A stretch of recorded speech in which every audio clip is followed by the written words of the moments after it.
Astonishment has always been what a Lamborghini does best. Lambos drop jaws, dilate pupils, inspire goosebumps, and knock frontal lobes back into the parietal lobes. They are impractical, intemperate, impossible to see out of, and get stupid hot inside, but, damn, look at and listen to them. Now here is the new 2019 Urus, the first Lamborghini that does none of those things. It's the counter-count-talk. A crossover. Purely as a business proposition, the Urus was unavoidable. The market is obsessed with SUVs, and ignoring that and the profits that go with it is a formula for permanent market marginalization. Lamborghini needs a crossover to anchor its cash flow, stabilize sales, and recruit new customers who may want an invented Aurora Hurricane but who need a vehicle that functions as a daily driver. If Lamborghini sells the 3,500 plus Uruses it intends to annually, that effectively doubles the company's sales. Will success ruin Lamborghini? It's V8 time again. The Urus is the first V8-powered Lambo since the Jalpa left production in 1988.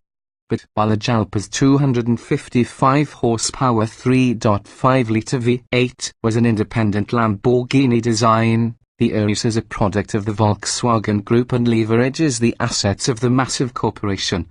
So the Urus's engine is a 641 horsepower version of the twin-turbocharged 4.0-litre V8 used in high-end Audis, some Bentleys, and the Porsche Panamera.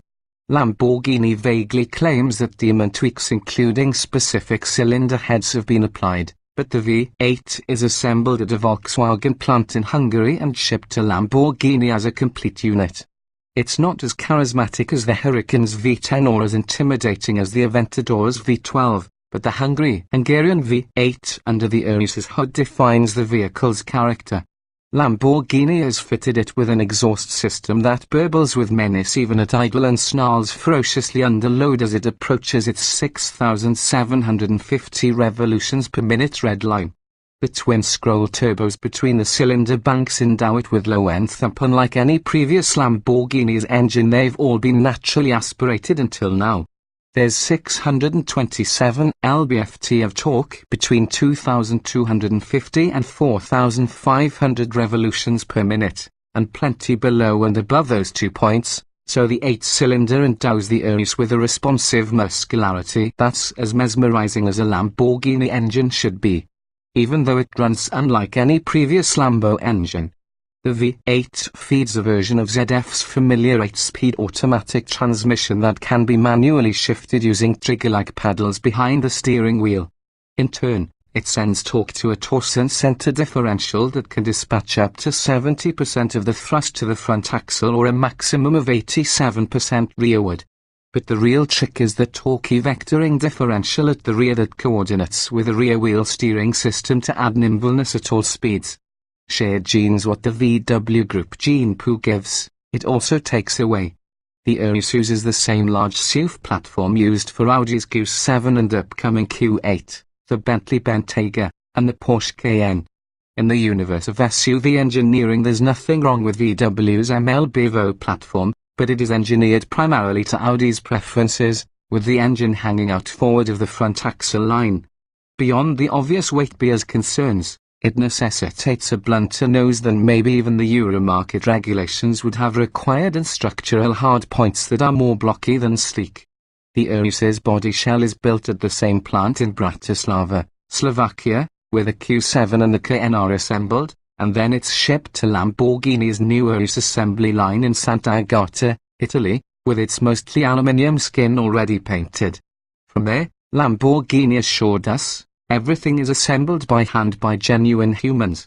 The robots at the facility move parts to various workstations. The Urus's 118.2-inch wheelbase is a slight 0.3-inch longer than the Q7's, and its 201.3-inch overall length stretches 1.7 inches longer than that of the Audi. But conceptually the Urus is closer to the swoopy roof BMW X6 and the upcoming Q8 than the 3-row Q7. Both front seats are more aggressively bolstered than expected in a crossover, while a standard rear bench allows 3 cross-seating. Most Urus buyers are likely to opt for the two-bucket rear seat option, however, which is more in keeping with the Lamborghini vibe. Theatrical insides hexagons dominate the Urus's dashboard with aviation-style controls. Does the start button really need to be under a red flip cover? And the shifter is a big handle that simulates a jet's throttle and is framed by smaller tamburo levers, the left one for selecting from up to 6 anima driving modes, Strada Street, Sport, Corsa Race, Neve Snow, and the optional Sabbia Sand and Terra Off-Road, and the right side activating the customizable Ego mode.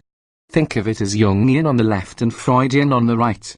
A lot of the interior is pure exotic art theatre, but it's from the driver's seat that the Urus feels most like other Lamborghinis. Yeah, you're sitting upright and relatively high, but it's easy to suspend one's disbelief and pretend that the engine isn't in the wrong place and that there aren't 3 too many apertures. Surrounded in contrast-stitched microshoot and carbon fiber, it's as much X-Wing fighter as family hauler. It's truly athletic, and compared with basically any other SUV, this is a blisteringly fast beast. Lamborghini claims that 0 to 62 miles per hour takes only 3.6 seconds and that the Urus will reach a top speed just shy of 190 miles per hour, which makes it the fastest production SUV on the market. The Tesla Model X ran to 60 miles per hour in 3.3 seconds in our testing, but the Model X is limited to a 130 miles per hour top speed. The Urus beats that by 60 miles per hour, and shouldn't top speed be the criterion by which all crossovers are ultimately judged? Equipped with the optional 28535R23 front and 32530R23 P0 rear tires and running in the aggressive Corsa mode, the Urus has grip that seems to go on forever, right up until the moment it doesn't. During a few proctored laps around the Vallelunga circuit outside Rome, the Urus's steering was impressively quick, and the nose would turn in sweetly. But burn into a corner a little hot and the nose will push. Lamborghinis aren't supposed to understeer in our book. Racetracks are great fun, but the Urus is more impressive on the road, where it lopes along feeling understressed and composed, if stiffly sprung. At a cruise the exhaust nicely quiets down, the transmission heads for a high gear, and engine speeds drop to barely above idle. Lamborghini has built longer-legged Taurus before, including the 350 GT and the Espada, and in an oblique way, the Urus represents a return of those cars' long-lost talents.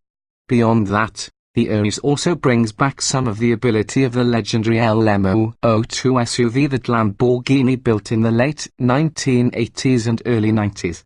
The Urus is nowhere near as narrowly focused as that off-roader, but the new model was easy to hustle around a small dirt course setup outside Vallelunga. Mobin the Rubicon may still be beyond it, however. Few of us will ever drop the more than $200,000 required to procure a new Urus. But Lamborghini occupies an outsized part of the collective enthusiast soul.